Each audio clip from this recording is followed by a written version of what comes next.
Fala pessoal, tudo bem? Meu nome é Fábio Antunes, eu sou um dos fundadores do Expresso. Nós estamos começando hoje mais um de Financeiro para Financeiro, o podcast do Expresso, onde a gente conversa com pessoas da área financeira, áreas próximas e produz conteúdo para que essas pessoas possam crescer na carreira, possam adquirir conhecimento sobre tudo que é necessário para que elas se formem como diretores financeiras de sucesso. E hoje a gente está numa edição especial,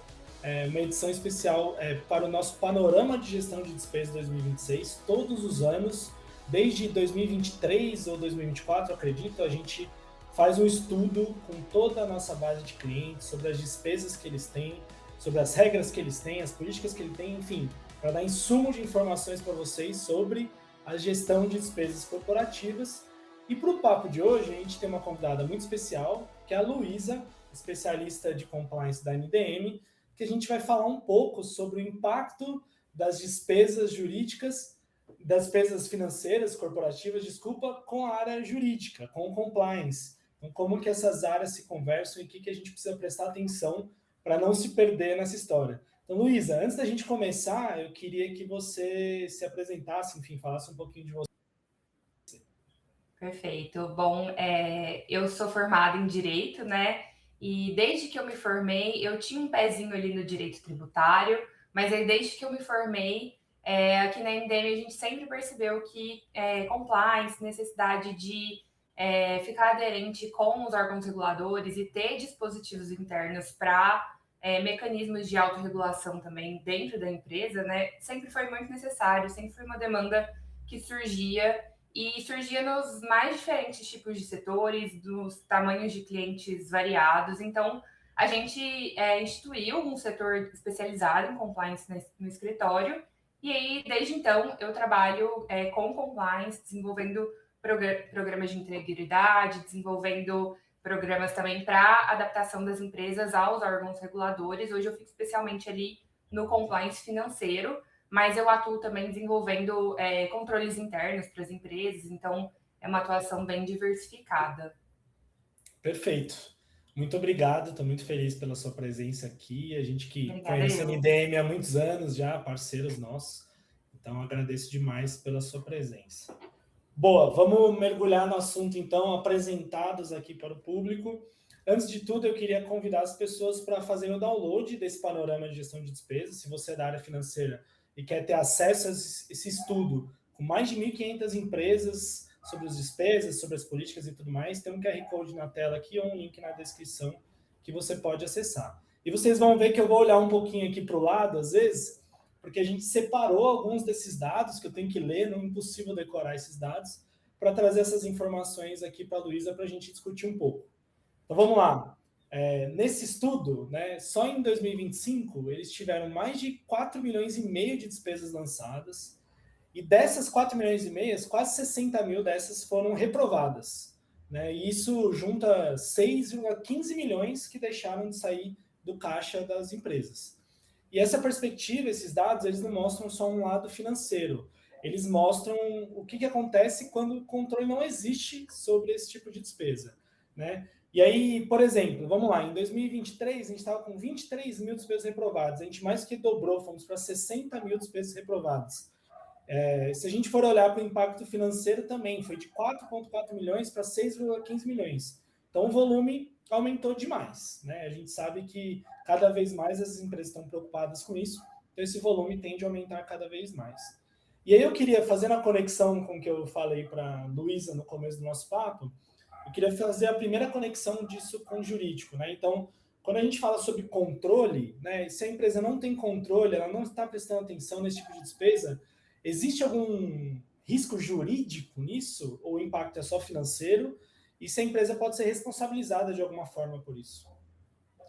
Assim, a gente tem um sintoma, né? Então a gente vê que o controle ele está captando ali um alerta, mas a gente não pode confundir a existência desse controle que está captando essas despesas que estão sendo negadas, como o problema ter sido resolvido. Então a gente tem um sintoma que ele pode ser de uma política mal comunicada, ou de um colaborador que não entendeu ali quais são as diretrizes, ou de uma tentativa deliberada, né, de burla desse sistema.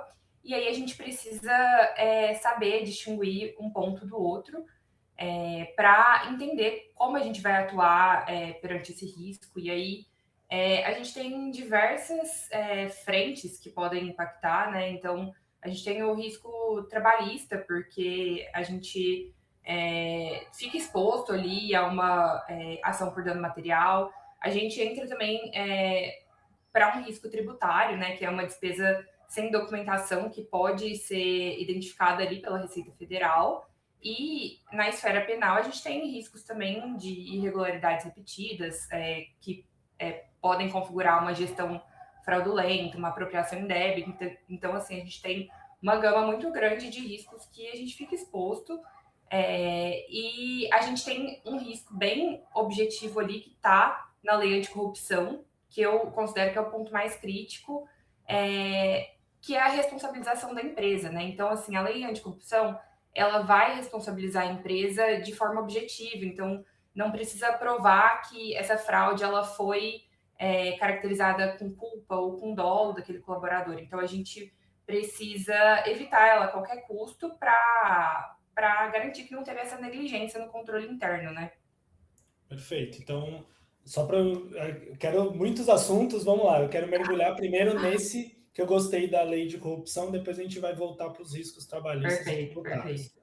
Nesse da lei anticorrupção, se eu entendi bem, o que você está me dizendo é que não adianta a empresa falar assim, nossa, aconteceu aqui, mas eu não sabia, Exatamente. desculpa, poxa, me perdoa, não quero ser responsabilizado por isso. Ou seja, sua falta de controle significa que sim, você vai ser responsabilizado independente disso, é isso?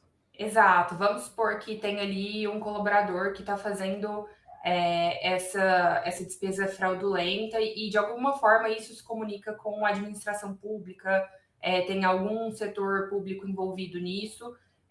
Se a gente entrar num processo de investigação e a empresa estiver sendo responsabilizada, o gestor, a administração da empresa não vai poder se respaldar no fato de, olha, eu tinha aqui um controle e então eu não posso ser responsabilizado, sabe? A responsabilização ela vai acontecer de qualquer jeito. Então é muito importante a gente tentar mitigar isso ao máximo possível.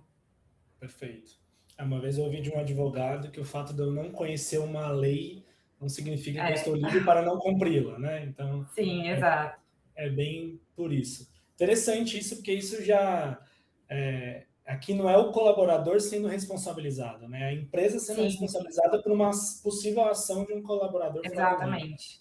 Por isso que é bom. Exatamente. E aí, uma dúvida sobre isso. Se a empresa prova que ela tinha, por exemplo, não, eu tenho um controle sobre isso, eu fiscalizo isso, eu tento descobrir, e mesmo assim não conseguiu, mesmo assim ela é responsabilizada, ou o fato dela estar tentando.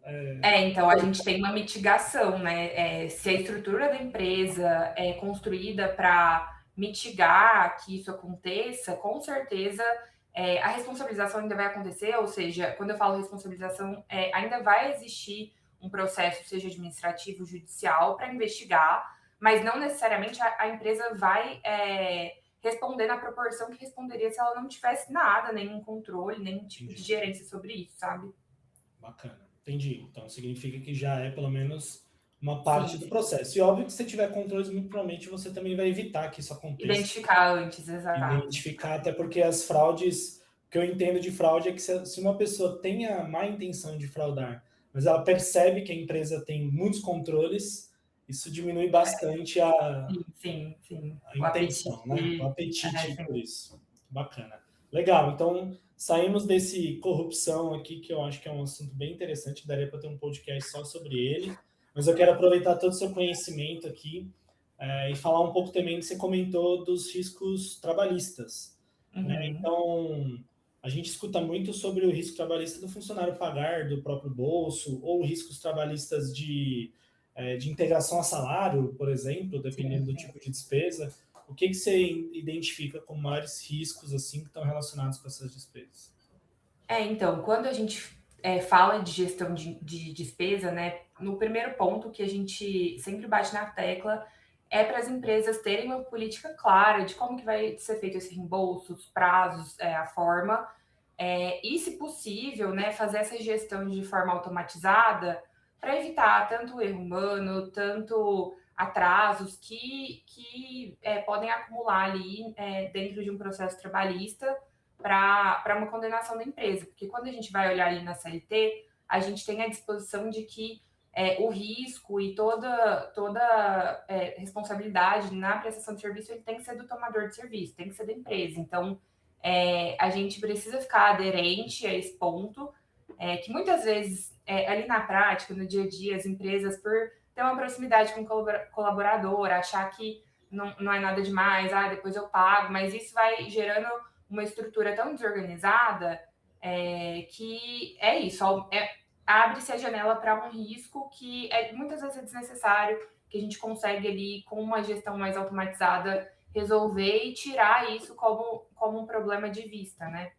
Sim, perfeito. Não, achei interessante demais, até porque muitas vezes quando a gente fala de fraude, né, as pessoas elas estão muito, queria até sua opinião sobre isso, elas levam muito pelo valor financeiro de uma fraude ou de uma ausência de controle, e às vezes nesse processo de gestão de despesas pode ser que esse valor seja irrisório. Agora, o valor de um processo trabalhista, o valor de uma punição numa lei anticorrupção, o valor identificado na empresa de uma possível fraude, aí a gente já entra em outra esfera de risco jurídico aqui, vamos dizer assim, de passivo, né? Sim. Quando a gente fala de compliance, muitas vezes as empresas têm um pouco de resistência, seja para contratar um controle interno ali que a gente está sugerindo, que normalmente são ferramentas, né? Ou para contratar, às vezes, até um profissional de compliance, porque isso tudo gera custo para a empresa, a gente entende isso.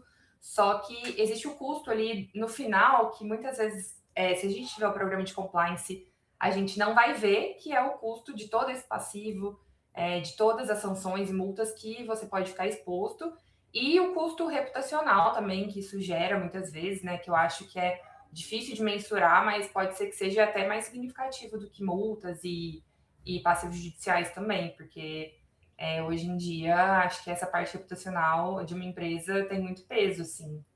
Sim, verdade, verdade. Até esquecido desse ponto importantíssimo. Legal, boa. Então a gente falou um pouco dos riscos iniciais ali da falta de controle.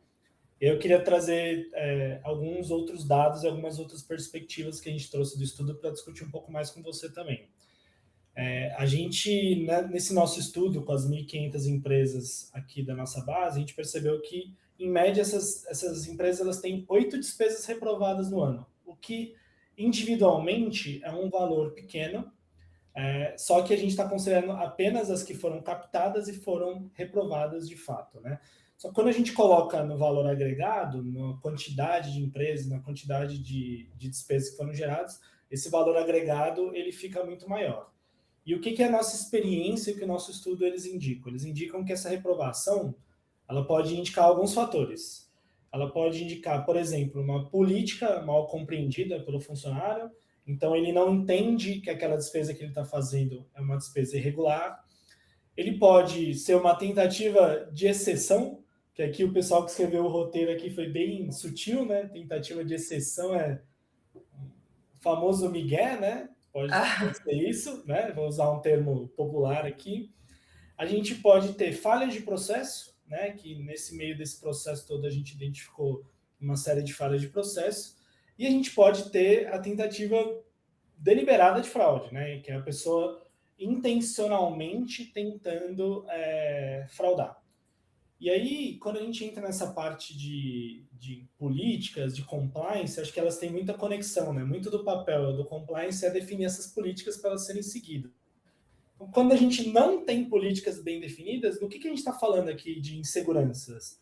Né? Até que ponto o funcionário ele pode alegar que ele não sabia de algo, que aquilo não era claro para ele, aquela regra? Qual que é o risco que a gente está correndo aqui como empresa nesse caso? Então, quando a gente que é do setor de compliance, a gente sempre vai falar, documenta tudo que você puder, tudo, tudo, tudo. E isso inclui as regras ali, as condições de atuação da empresa, né? Então, desde do mais comum que a gente vê, que são as regras de conduta mesmo, que é esperado das pessoas que estão dentro de uma empresa, mas os processos também têm que ser mapeados e documentados, porque às vezes não só a pessoa ela não está só ali se esquivando, alegando que não sabe, mas de fato, ou ela não sabe, ou ela não entendeu, entrou uma pessoa nova, não deu tempo de repassar com ela a forma que era feito, e aí vai criando essa cultura de que cada um vai fazendo do jeito que entende melhor até dar um problema, né? Então, a gente sempre bate na tecla de ter uma documentação ali de todos os sistemas, mas da gestão financeira é muito importante,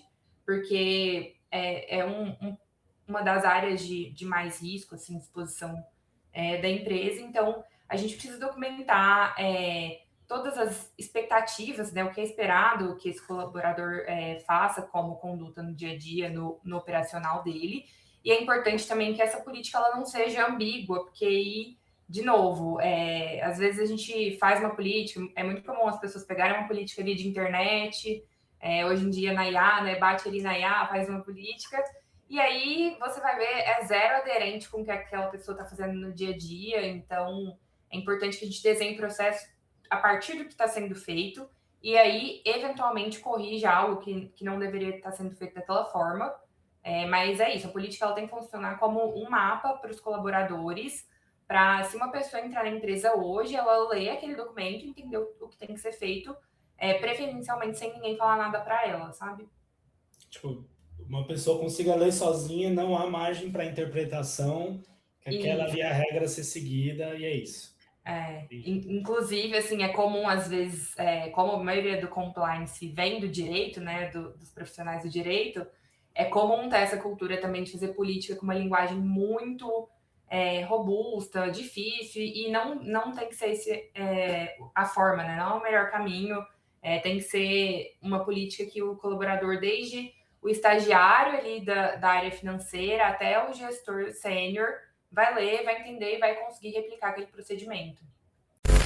Peraí, pessoal! Interrompendo esse episódio do Financeiro para Financeiro só para dizer para vocês que esse episódio é um oferecimento do Expresso. E para você que não conhece o Expresso, nós somos uma ferramenta que pega todo aquele processo manual de reembolsos, adiantamentos, despesas de viagem, cartões corporativos não conciliados, e nós transformamos esse processo num processo tecnológico que traz muito mais controle, muito mais segurança, usa inteligência artificial e substitui todos aqueles processos manuais que eu sei que você, financeiro, passa o final do mês ali tendo que buscar todas essas informações numa planilha, num sistema antigo. Então, se você quer solucionar esse problema, não deixe de conhecer o Expresso através do site www.expressoapp.com.br. E se você disser para o vendedor que você nos conheceu através do nosso podcast de Financeiro para Financeiro, eu tenho certeza que ele vai te dar uma condição especial.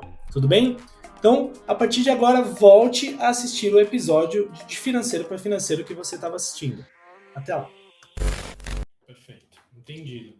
E aí, Luísa, você comentou um negócio no começo da nossa conversa aqui, que eu achei interessante, né? Que você falou assim, às vezes a empresa não faz tanto controle porque tem uma proximidade ali com o colaborador, né? Tem uma confiança ali no pessoa para pessoa.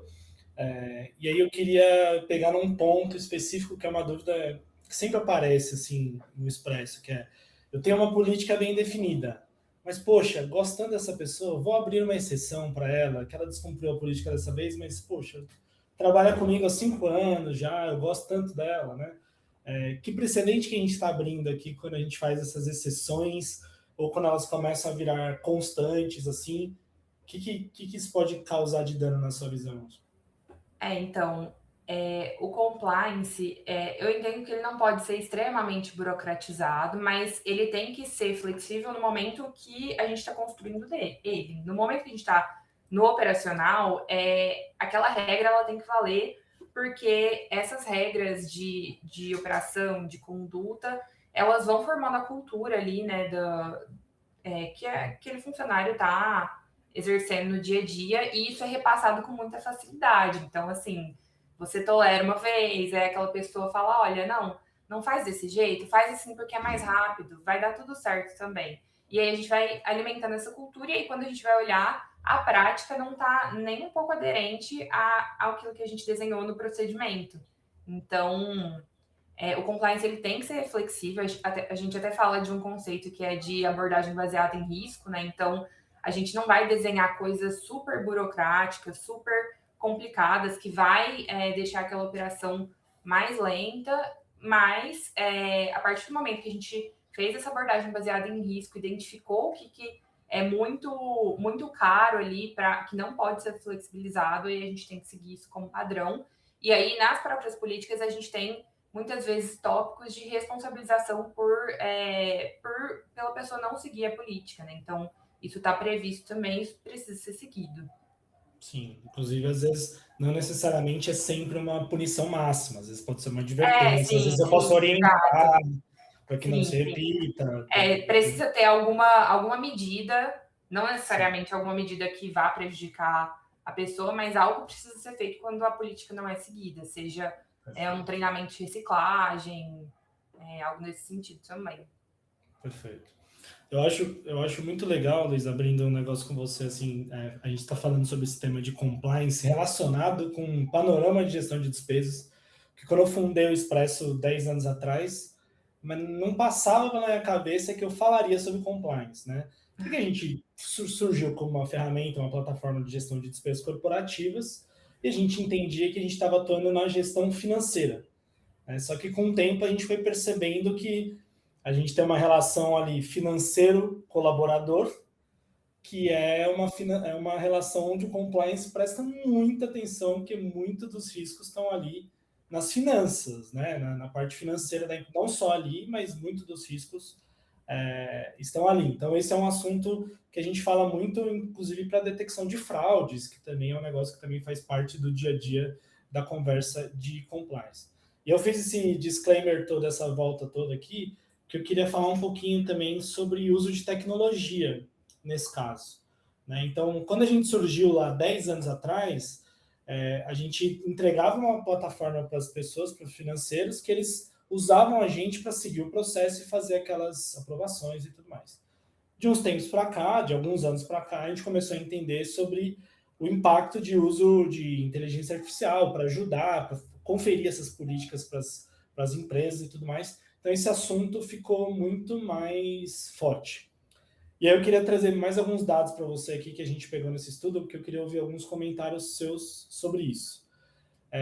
A gente tem uma ferramenta no Expresso que é um alerta de descumprimento de políticas, né, que chama Barista, que aí, em 2025, ele gerou 86 mil alertas, ou seja, 86 mil despesas descumpriam políticas definidas pelas empresas, ou porque elas eram relacionadas a alguma política que não podia ser usada, né? Então, eu tenho uma regra, por exemplo, de gasto que aquela empresa pode fazer, que aquele funcionário pode fazer, ou os casos mais graves ainda que as empresas geralmente comentam muito com a gente aqui, que são despesas de álcool e de tabaco, né? É engraçado isso, porque por que a gente tem isso? Porque é improvável, eu acho que eu não encontrei nenhuma empresa até hoje que tenha permitido em sua política de despesas comprar cigarro com dinheiro da empresa, né? Então é um Eu não negócio. vi também, não. Até hoje eu não encontrei, mas assim, não vou dizer que nunca vou encontrar, porque a gente não sabe, né? Enfim, a gente teve 60 mil despesas de bebida alcoólica e quase 30 mil de tabaco, né? Então isso aumentou 90% em relação a 2024. Então, a gente não sabe, hoje é muito difícil a gente saber se é porque as pessoas estão realmente fraudando mais ou se a nossa inteligência artificial que melhorou e está captando mais essas fraudes. Mas isso significa que tem muita detecção, isso significa que tem muita coisa, muita política sendo descumprida no dia a dia. Que bom que tem forma de descobrir, mas tem muita política sendo descumprida. E eu queria escutar um pouco a sua opinião, suas dicas, enfim, o que você quiser compartilhar sobre como esse uso de tecnologia para detecção, para conferir políticas, para esse tipo de coisa, pode ajudar as empresas a ficarem em compliance ali com as regras, com as normas que eles precisam seguir. E se você tem alguma recomendação sobre esse assunto. Boa. Quando a gente fala tanto de controle interno, até canal de denúncias, assim, quando a gente vai implementar, é muito comum a pessoa falar, não, ninguém usou meu canal de denúncias, ou, eu mapeei os riscos aqui de uma área e deu tudo risco baixo. Aí a gente fala, não, faz de novo então, porque tá errado, porque quando a coisa está funcionando, é isso, assim, você vê alerta, você vê risco. Então, assim, esses disparos, pode ter certeza, assim, que muitos de 80 mil, um percentual muito alto, iria passar despercebido ali se não tivesse uma ferramenta buscando isso, né? E aí, quando a gente está dentro do compliance, é muito saudável para o programa que tenham disparos automatizados de alertas, de red flags que a gente fala, né? Para mapear e para não depender da análise manual sempre, que muitas vezes vai deixar passar, porque é muito difícil, né? Pessoas ficarem ali em cima, se debruçando de todos os pontos de alerta que existem. Então, a gente tem que usar a inteligência artificial, os softwares ao nosso favor nesse ponto, tanto nós, analistas de compliance também, para ver esse alerta e aí, opa, tive aqui um ponto de alerta, deixa eu fazer a tratativa dele agora, e não de gastar energia e tempo buscando isso, né? Então, isso serve para todas as áreas, assim, do compliance. A gente sempre está sugerindo automatização de processos, que é muito importante para a gente detectar esses padrões, né? Acho que com a IA agora, essa detecção de padrões é muito interessante para quem está trabalhando com isso no dia a dia, porque te economiza muito tempo, né? Sim. E até interessante que eu acho, assim, dando minha opinião agora aqui, né, que uma coisa que a gente sempre vai ter, a gente já sabe, é as tentativas de fraude. Sim. Então, as fraudes sempre vão existir, não só vão existir, como elas vão se modernizar cada vez mais, elas ficam cada vez mais complexas. Então, né, eu trabalho com fintech, então eu sei como que é esse mercado, eu sei como que é a tentativa disso. Só que tem um lado que, assim, existe a falha estrutural ali, que é aquilo, cara, tá totalmente contaminado, isso, então estamos com fraudes por toda parte, não temos controle. E tem a falha operacional também, né, que quando esse controle está na mão de uma pessoa conferir, existe a chance dela estar intencionalmente tentando encontrar, mas falhar nesse processo. Então, acho que a ajuda da tecnologia está muito mais aí, inclusive, né? Que é aquela detecção que é ser o seu olhar ali conferindo as coisas. Agora é muito mais fácil que eu use uma tecnologia para conferir isso para você, certo? Porque quando você desenha ali um programa de compliance, desenha uma política de gestão de reembolso, por exemplo, você está fazendo ali a gestão do estrutural. Então, você desenha ali uma estrutura para que a empresa tenha um funcionamento mais regular. Mas aí, no operacional, no dia a dia, é aquilo. Tem que ter um controle para garantir a aplicabilidade dessa política. Então, é aí que entram os softwares e garantir essa aplicabilidade de fato, né, que não tenha brecha, que não passe nada, que não fique sujeito também à interpretação.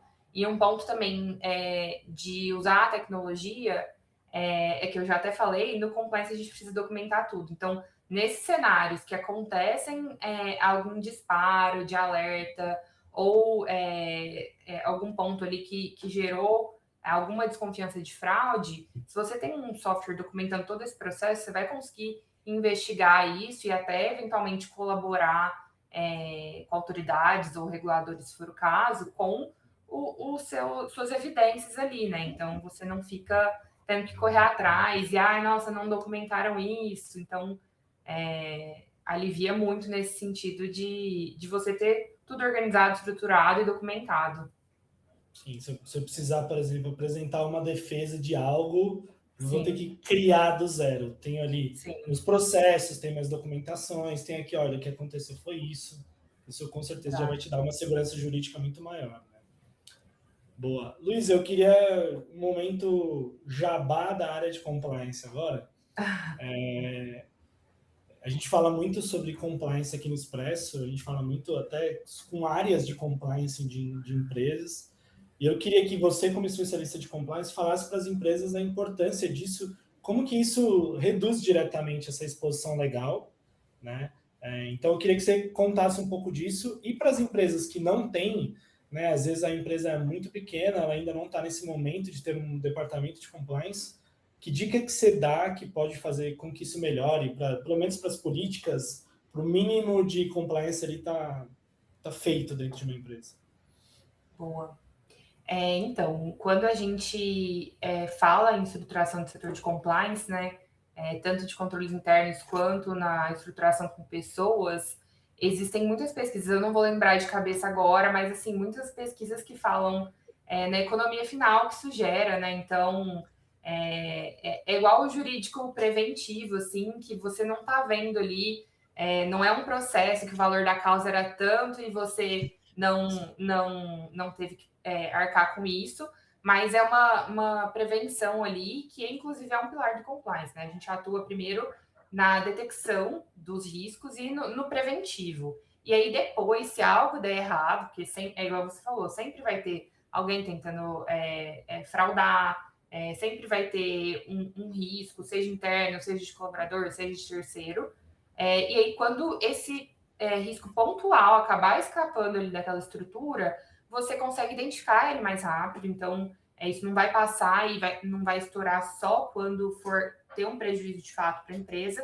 E aí pode ter certeza que se, como a gente conversou, se tiver um processo de uma tentativa de fraude e você tiver toda uma estrutura de compliance, a sua responsabilização vai ser mitigada por isso. Você vai conseguir comprovar ali que você não estava atuando na total negligência, e isso vai impactar tanto na celeridade, de você conseguir resolver isso mais rápido, tanto no seu reputacional, né, de mostrar, olha, isso aconteceu, toda empresa está sujeita, mas a gente tinha esses procedimentos de controle interno. Então, para empresas que já têm, acho que essa capacidade de detecção rápida e de correção é o maior benefício, sim, que vai gerar uma economia financeira de tempo, financeira significativa. E para empresas que têm porte menor, né? Então, quando eu comecei lá atrás, a gente trabalhava muito com empresas que estão ali no mercado de pagamento, então fintechs menores, mas que não necessariamente são reguladas pelo Banco Central. Então, a gente tinha que instituir alguns mecanismos, né, de controle interno, tinha que desenhar algumas políticas, mas não dava para falar para a pessoa, olha, contrata 5 colaboradores para ficar no compliance, contrata esse software, porque assim, não tem como. E aí onde entra o conceito de você atuar de acordo com o seu tamanho, inclusive até algumas regulamentações do Banco Central falam isso, que as empresas ela têm que atuar de acordo com o nível de risco que ela está exposta, de acordo com os produtos que ela está oferecendo e com a abordagem baseada em risco que ela vai adotar, né? Então, assim, para empresas menores, se você já desenhar uma política e, beleza, não tenho como ter uma ferramenta agora, mas aí você faz um controle manual e aí você está vendo ali, nossa, está aumentando, eu não estou conseguindo que a pessoa fique mapeando ali todos os pontos de alerta. Aí, quando for crescendo, você já vai estar vendo e vai conseguir contratar algo mais robusto, vai conseguir desenhar uma política mais robusta. Então, assim, você tem isso mapeado desde o início, porque o que acontece a empresa tem um porte menor, a operação não é tão estruturada, ela vai atuando, e aí ela vai crescendo, crescendo, crescendo, tá sempre tudo dando certo, e aí a bomba estoura em algum momento lá na frente e ela não conseguiu prever isso, né? Então, é importante para a empresa, até de pequeno porte, ter isso na visualização para crescer de forma sustentável, né? Que a gente fala. Beleza, perfeito. Então comece primeiro, pelo menos, desenhando as regras básicas que as pessoas Exato. precisam seguir ali, as políticas básicas, que isso já vai te dar um passo a mais para isso. Luiz, a gente está quase encaminhando para o final aqui. Acho que você até esqueceu de falar uma coisa importante da por que criaram compliance, que é dormir tranquilo. Né? Que Exato. você pode não ter nenhum risco financeiro ali comprovado na hora, mas só o fato de você saber que as coisas estão organizadas, com controle, que seu risco está mitigado, acho que você dorme Exatamente. com sono mais tranquilo. E aí, de tudo que a gente falou aqui, hoje eu aluguei você um pouco para falar sobre gestão de despesas especificamente, né? Aí você falou de vários possíveis riscos, alguns menores, outros maiores. O que você acha na sua cabeça de tudo que você falou aqui que é o risco maior, assim, que é o risco onde, tipo assim, cara, se você não está preocupado com nenhum desses riscos hoje, pelo menos esse aqui, por favor, faça alguma coisa, porque senão você pode ter um problema jurídico gigantesco. Olha, eu acho que a a questão de gerir o reembolso, né, de forma eficaz, que esse colaborador não tenha que arcar com esses reembolsos e também que que a empresa consiga ali manter uma gerência mínima sobre o que está sendo feito, é muito importante, porque senão eu acho que entra de novo naquele ponto de uma responsabilização da empresa por coisas que a gestão, que a alta administração, né, normalmente não está vendo, então, por questões que estão acontecendo ali nos colaboradores, nos gestores, e a alta administração, por estar atuando em outras pontas, não está acompanhando. E aí vai estourar ali algo que ninguém nunca nem estava imaginando, que seria uma responsabilização na lei anticorrupção, por exemplo. Então, uma responsabilização civil da empresa, uma responsabilização de multa, eu acho que esse é um ponto bem sensível. E no ponto trabalhista também, eu acho que é um risco que, assim, é o que você falou. Se você quer dormir tranquilo, por que não implementar essa gestão automatizada das despesas para não ficar contando ali com controle manual e possíveis erros que podem ocorrer decorrente disso, né? Perfeito. Luísa, queria te agradecer pela sua presença hoje aqui, pela sua contribuição. Tenho certeza que tem pessoas... toda vez que a gente faz um podcast que é alguém de compliance, eu penso a mesma coisa, né? Ou as pessoas vão dormir mais tranquilas, ou elas vão dormir desesperadas hoje. Né? Alguém vai ou as pessoas vão te procurar para pedir ajuda, ou vão procurar a gente para pedir ajuda, ou elas vão falar assim, não, estou tranquilo aqui, tá tudo beleza. Queria te agradecer pela sua presença. Enfim, se tiver alguma consideração final também, fica à vontade.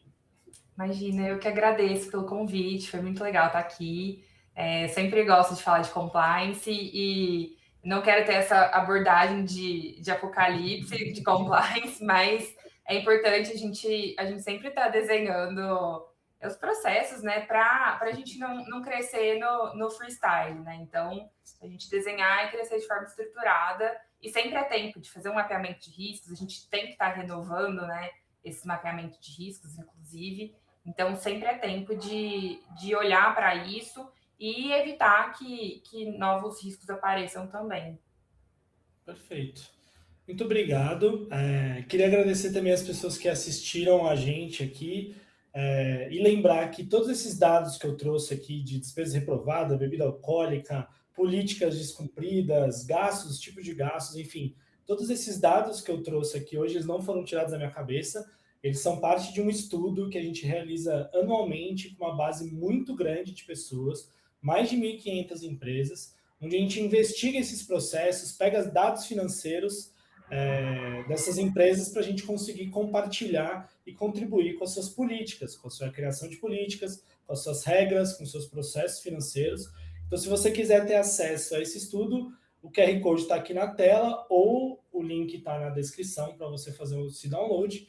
E a gente vai fazer uma série de papos, tem outros papos além desse, que a gente está fazendo sobre várias óticas, né? Tem ótica de compliance, financeira, jurídica, enfim, para a gente abordar sempre essa gestão de despesas. E todos esses papos, todas essas conversas, você pode assistir no nosso canal no YouTube e no De Financeiro para Financeiro, que é o nosso podcast, que a gente sempre produz conteúdos aqui para todas as plataformas onde você preferir consumi-lo.